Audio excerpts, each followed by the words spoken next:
An old man sits on a harsh, volcanic rock, surrounded by the dark water of the Aegean Sea. The wind is howling. These are the names that have echoed through the dust of the Middle East for thousands of years, shouting that she is having another boy. But the hemorrhage is too severe. The text says that as her soul is departing, as her life bleeds out onto the dust of the road, she looks at the infant and gives him a name. She calls him Ben-Oni. It translates literally to son of my sorrow, or son of my agony. She seals his identity with her death. She prepares to leave him with a name that will force him to carry the trauma of his mother's agonizing end, every time someone calls him in from the fields. But Jacob steps forward. He looks at the helpless infant, the final remaining piece of the woman he loved more than his own life. He refuses to let the boy wear the permanent scar of this tragedy. Jacob overrides the dying mother's decree. He names the boy Benjamin, the son of the right hand. In the ancient Near East, the right hand is not just a directional marker. It is the seat of authority, the instrument of blessing, the position of royal favor. This is not a minor adjustment of vocabulary. It is a prophetic act of covering. Jacob takes a child, destined to be defined by grief, and re-identifies him as a child of strength. And that strength will echo for centuries. Most people read Revelation chapter 21 and assume these names are just historical labels. A polite nod to ancient biblical history. It will be the tribe of Benjamin that provides Israel with its very first king, Saul, hundreds of years later. Another man named Saul will write half the New Testament, boasting that he is a Hebrew of Hebrews. Born of the tribe of Benjamin, the 12 sons are finally complete. But the fragile piece of the camp cannot hold them. The son of increase, Joseph, is about to experience a betrayal in the sand that will rewrite the very structure of the 12 tribes. Joseph is stripped of his coat. He is thrown into the dry dirt of a cistern. He is sold as property. He disappears into the dark of Egypt. But the story does not end in the pit. He rises to the right hand of Pharaoh. He saves the very brothers who betrayed him.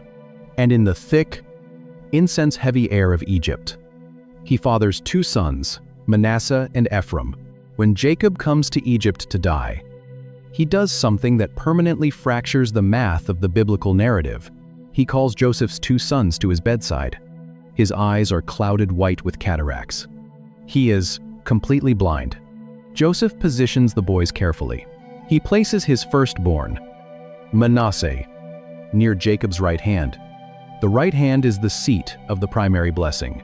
He places the younger, Ephraim, at the left, before the text moves on to the glorious future. We tend to think that if your name is written on the front door of heaven, but Jacob crosses his arms. He lays the heavy, wrinkled weight of his right hand on the younger boy's head. Joseph physically tries to lift his father's arm. He protests. He tries to fix the order. But the old man refuses. The crossed hands are not a mistake of a blind patriarch. They are the signature of a sovereign God. Zoom out and look at the entire structure of Genesis. The pattern is relentless. In the ancient Near East, the firstborn is everything. The firstborn secures the wealth, the power, the unbroken name. But Yahweh actively dismantles this human order of operations. He bypasses Cain for Abel. He bypasses Ishmael for Isaac. He bypasses Esau for Jacob. He bypasses Reuben for Judah. And now, he bypasses Manasseh for Ephraim. The kingdom of heaven is not built on human hierarchy. It is built on divine disruption. Through this bedside adoption, Joseph gets a double portion of the inheritance. His line splits into 2 distinct tribes, Ephraim and Manasseh. Joseph's own name is removed from the tribal list. To keep the number of landowning tribes at exactly 12, the tribe of Levi is pulled completely out of the territorial map. They will own no dirt. You must have been the pinnacle of moral excellence. You must have been a saint who earned the right to be carved into the eternal threshold. They will hold no borders. They will serve the altar. The math shifts. The roster changes. The 12 becomes 13, but operates territorially as 12. The sons of the proxy war. The sons of the unloved wife. And the split sons of the betrayed brother are now a massive, sprawling multitude. They are no longer just a family. They are a nation. But a nation of jealous, deeply scarred factions cannot survive a lethal wilderness by sheer willpower. They need an anchor. They need a center of gravity. And what happens at the base of Mount Sinai will define their geography for the rest of history. The desert of Sinai burns. The sand scorches the soles of their sandals. Over 1 million people are packed into a sprawling, chaotic encampment.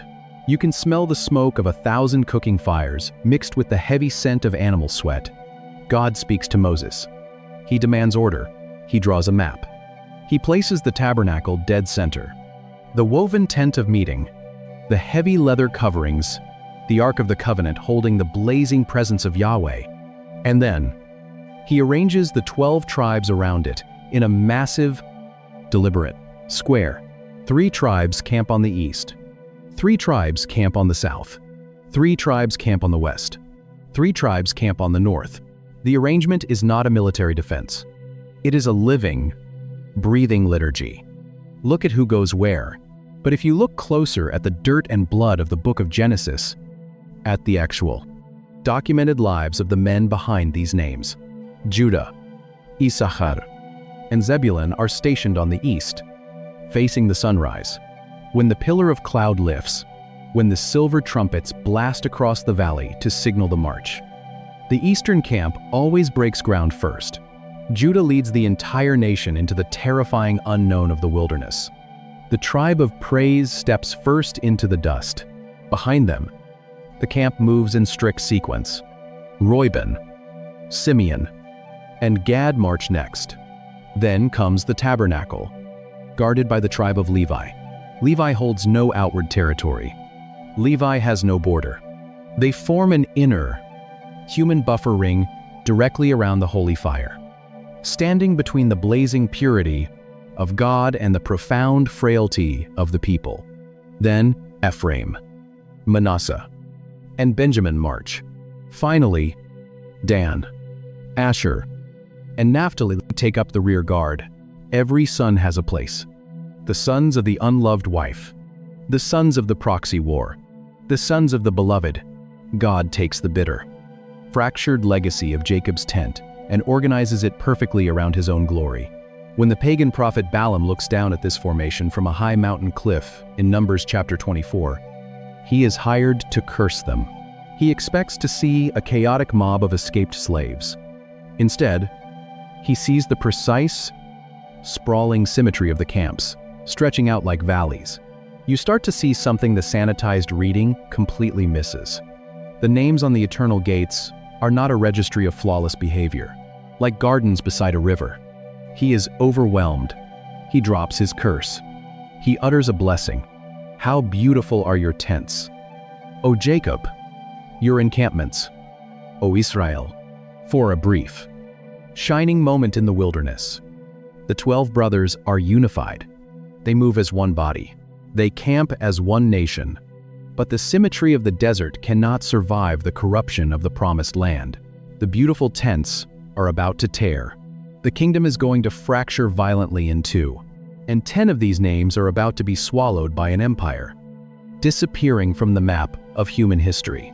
The unity of the wilderness does not survive the prosperity of the land. After the golden era of King Solomon, the fragile 12-tribe coalition violently tears in two. The southern kingdom is anchored by Judah and Benjamin, guarding the holy temple in Jerusalem. The northern kingdom absorbs the remaining 10 tribes, and they quickly build their own altars, construct their own idols, and steadily drift away from the ancient fire of Sinai. Then, the empire arrives. In 722 BC, the Assyrian war machine sweeps down from the north. The Assyrians do not just conquer territory, they obliterate cultural identity. They utilize a brutal geopolitical strategy of mass deportation. They drag the people of the 10 northern tribes out of their homes with iron hooks. They are a permanent monument to staggering grace. These 12 men were profoundly broken. They were conspirators.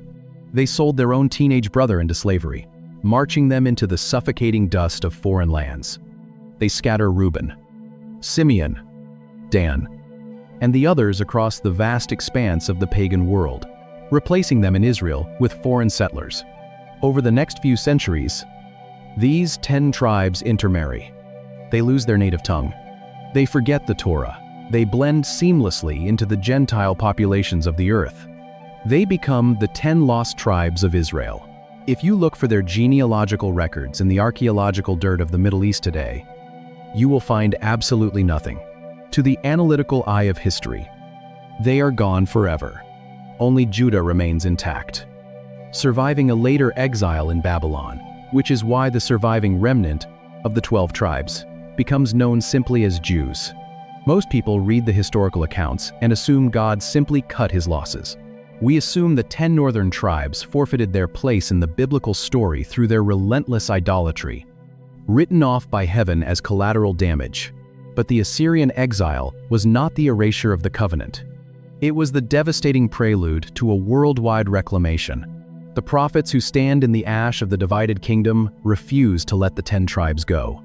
Ezekiel takes 2 actual wooden sticks in his calloused hands.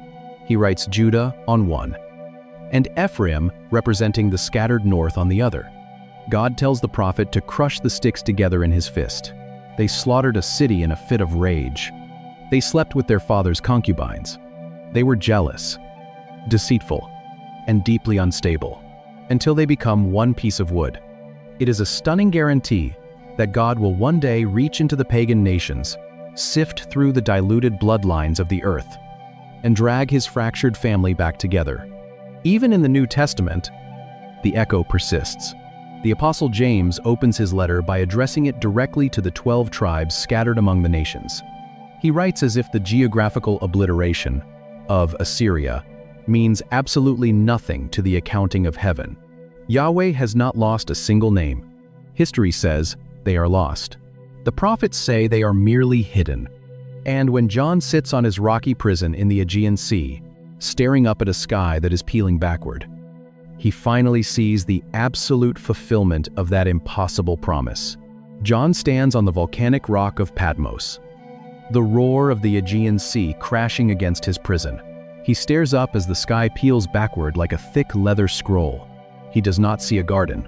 He does not see a return to the quiet, untested innocence of Eden. He sees a massive, sprawling, fortified city descending out of the heavens, blazing with the glory of God. The sensory detail of the vision is completely overwhelming. John describes walls of translucent jasper. The real question of this vision isn't, how large is the golden city?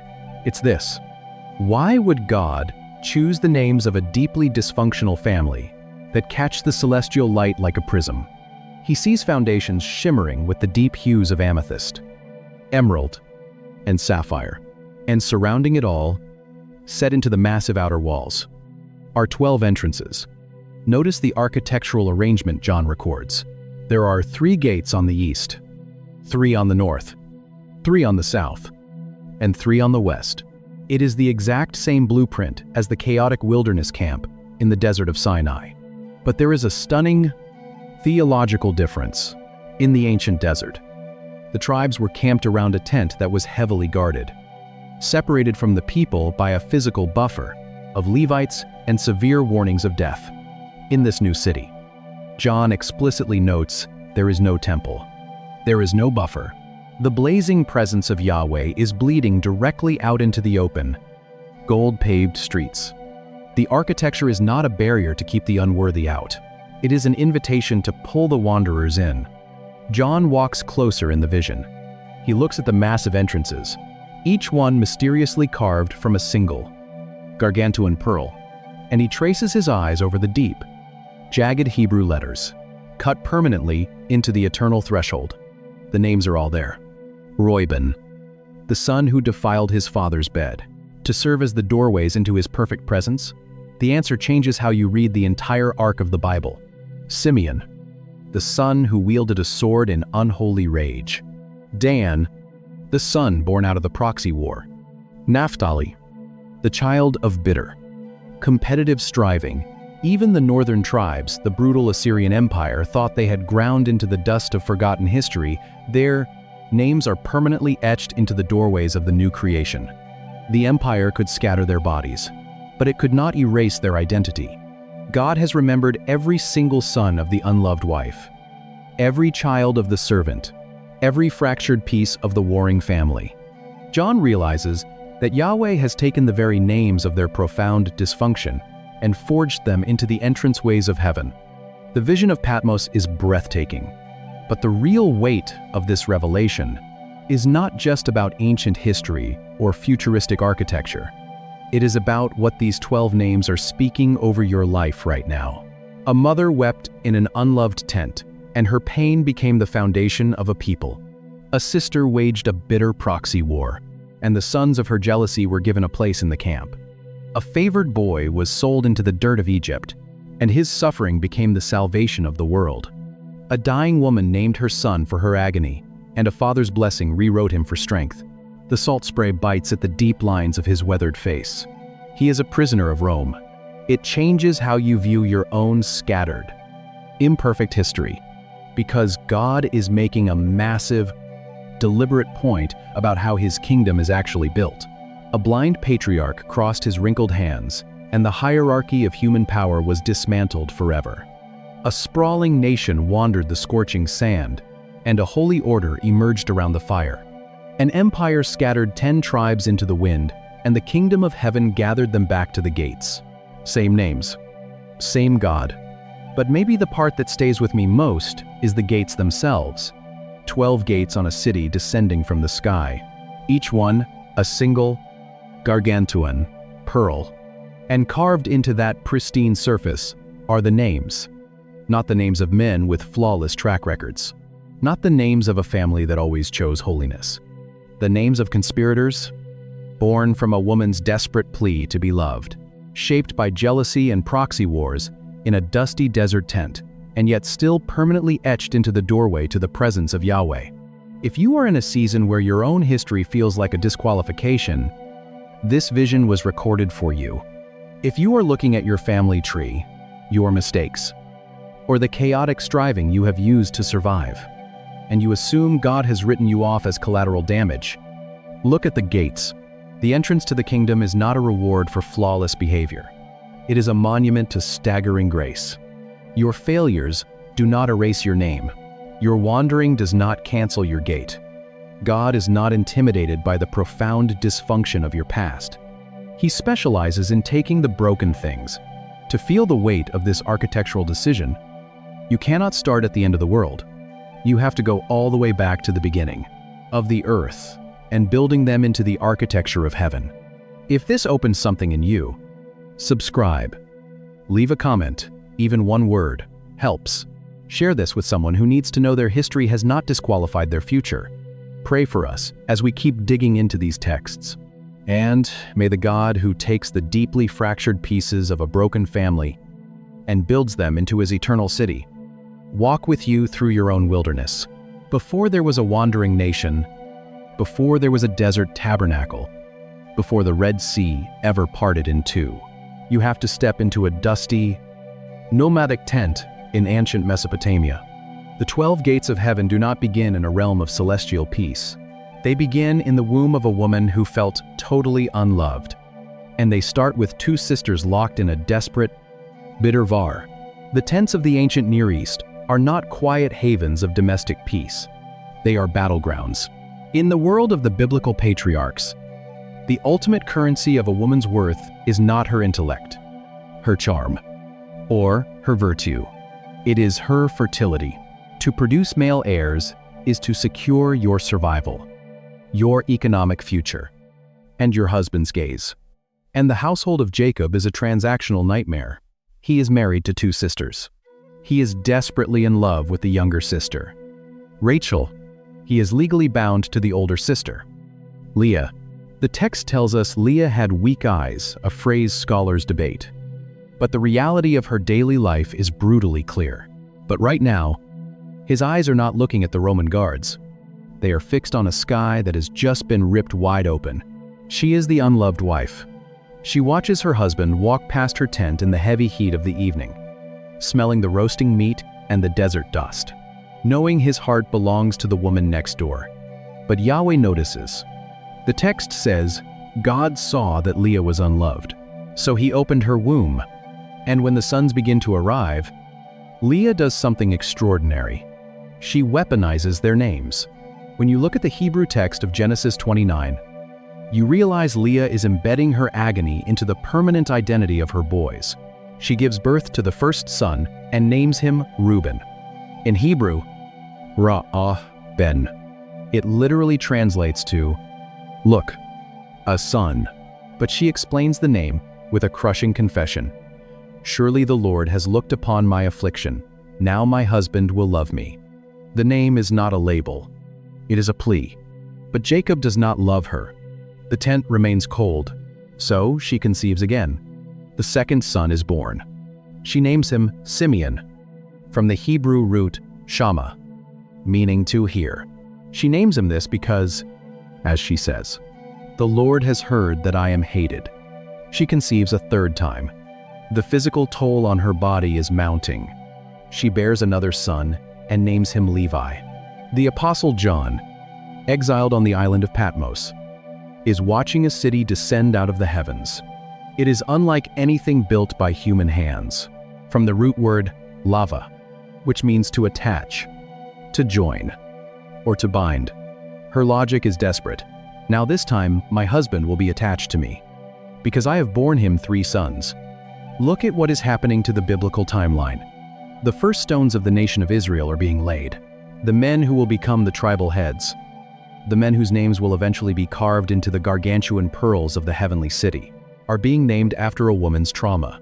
The foundation of God's chosen people is not built on a grand, strategic military vision. It is built on the desperate heartbreak of an unloved woman. Reuben, Simeon, Levi. Look at me. Hear me. Attach to me. Imagine 3 boys running through the camp, carrying the heavy weight of their mother's psychological wounds every time someone calls them for dinner. Every time Jacob speaks their names, he is forced to speak his wife's misery out loud. But it isn't working. 3 sons do not fix a broken marriage. Jacob's heart is still wrapped around Rachel. Then, Leah becomes pregnant for a 4th time. And, as the blinding pain of labor grips her again, something inside her spirit snaps. She is about to give birth to the 4th son.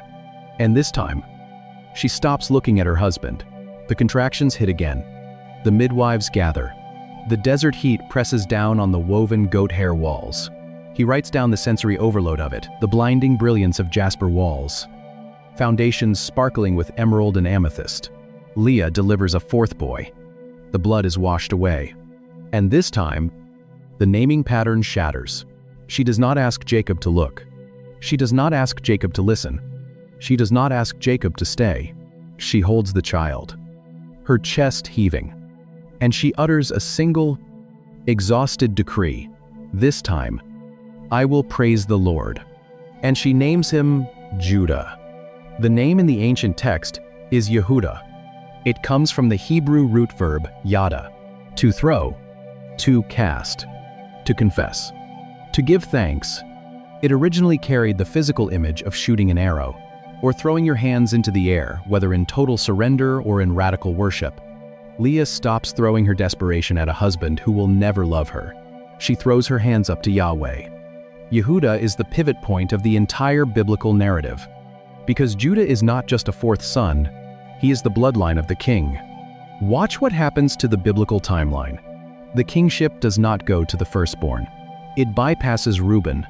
It bypasses the violent, unpredictable tempers of Simeon and Levi. It bypasses the beautiful, favored Rachel completely. The ultimate king does not come through the favored wife. He comes through the unloved woman, a river of water as clear as crystal, streets hammered out of gold, so pure it looks like transparent glass. Jesus of Nazareth will step onto the stage of history thousands of years later, and his title will not be the Lion of Joseph. He will be the Lion of the tribe of Judah. The royal dynasty of heaven is not born from a perfect romance. It is born from a painful rejection. Reuben will fall to his own lust. Simeon will slaughter a city in anger. Levi will wield a sword in unholy vengeance. But Judah will lead. When the Israelites finally march through the wilderness, The tribe of Judah goes first. When the promised land is conquered, Judah takes the hardest territory. When a brother needs to be saved in a political prison in Egypt, it is Judah who steps up to offer his own life as a substitute. He becomes the prototype of the Savior. All of this destiny is wrapped up in the name declared by a bleeding woman on a dirt floor. Leah finds her peace. She holds the Son of Praise. The text bluntly states, "And then she ceased bearing." The battle seems over. 4 healthy sons stand on Leah's side of the camp. But next door, the silence is deafening. Rachel's tent is empty. No cries, no midwives, no sons. She has her husband's heart, but she does not have a child. And then he looks at the massive outer walls. He notices the entrances. There are 12 gates, and in the ancient world, an empty womb is a terrifying vulnerability. The envy begins to rot, and Rachel's desperation is about to spark a proxy war that will multiply the gates of Israel. We want to read this story as a divine, orderly plan. We want to see a patriarch patiently building a holy nation. But that is not what is happening. This is a cold, brutal transaction. When human beings feel a lack of control, we stop waiting on God. We start manufacturing outcomes. Rachel looks at her empty tent. She looks at her sister's 4 strong boys. She panics. And the proxy war begins. Rachel grabs her servant, Bilhah. She hands her to Jacob like a piece of property. Bilhah conceives. A son is born upon Rachel's knees. She names him Dan, meaning, God has judged my case. Bilhah conceives again. Another son screams in the suffocating desert heat. Rachel names him Naphtali, meaning, I have wrestled my sister, and I have won. Notice the terrifying shift. The names are no longer prayers. They are scorecards.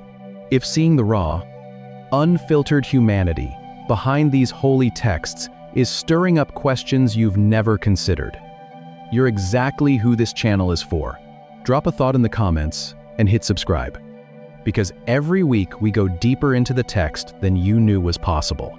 Each gate is carved from a single gargantuan pearl, and inscribed above each entrance, cut deep into the eternal architecture of the new creation, is a name. So Leah fires back. She sees Rachel's 2 new sons. She realizes she has stopped having children. She panics. She grabs her own servant, Zilpah. Jacob is handed another woman in the dark. Zilpah conceives. A boy is born. Leah names him Gad, meaning good fortune. Zilpah conceives again. Another boy breathes the dusty air of the camp. Leah names him Asher, meaning I am happy. 4 boys. 2 servant women. 2 jealous sisters. A family multiplying through pure, unadulterated spite. Most people think the founders of the faith were chosen for their moral purity, but these men are the direct byproduct of human manipulation. The tribes of Israel are not a portrait of divine order. They are a monument to human chaos. And yet, God does not erase them. He does not wipe the slate clean and demand better men. He does not reject the sons born out of jealousy and proxy warfare. Thousands of years later, on the island of Patmos, John looks at the massive, eternal gates. Dan is there. Naphtali is there. Gad and Asher are there. The sons of the proxy war are carved into the pearl. But the war in the tents is not over, because Rachel's womb is finally about to open, and the child she brings into the world will tear this fragile family completely apart. 12 gates, 12 names. It is the names of the 12 tribes of Israel: Reuben, Simeon, Levi, Judah, right down the line to Benjamin. Genesis chapter 30. The silence in Rachel's tent finally breaks. After years of barrenness, after the humiliation of the proxy wars and the bitter rivalry, the text says simply, God remembered Rachel, and he opened her womb.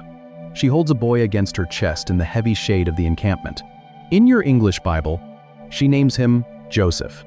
The name she actually speaks is the Hebrew Yosef. It originates from the root verb yasef. It means to add, to augment, to increase, or to do something again. And the text tells us exactly why she chose it. Looking down at her newborn, she says, "May Yahweh add to me another son." The name is not a peaceful sigh of contentment. It is an aggressive petition for more. Rachel has finally won a victory. But the striving has not left her bones. She wants another heir to secure her dominance in the household. God will eventually answer that prayer. But the fulfillment will demand an unimaginable cost. Years pass. The encampment packs up. They are on the move, traveling down the rocky, sun-beaten road toward Ephrath, which we now know as Bethlehem.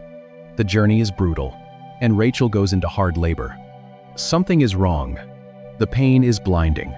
The midwife tries to comfort her over the sound of the wind.